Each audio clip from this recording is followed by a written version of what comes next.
1-minute revision of the topic Journal Entry for Purchase Returns. When a buyer returns a previously purchased product back to the seller, it is called a purchase return for the buyer.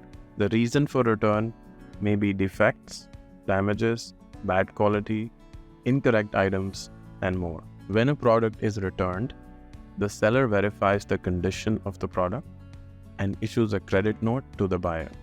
Journal entry for purchase returns includes debiting the respective creditor's account and crediting the purchase returns account.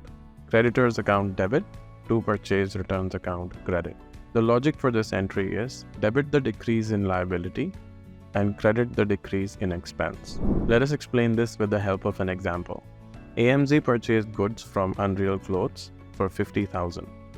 At the time of delivery, clothes worth $5,000 were found damaged and returned.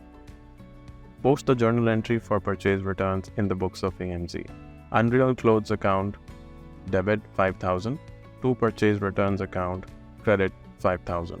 Efficient handling of purchase returns is essential for maintaining customer satisfaction and ensuring accurate financial reporting.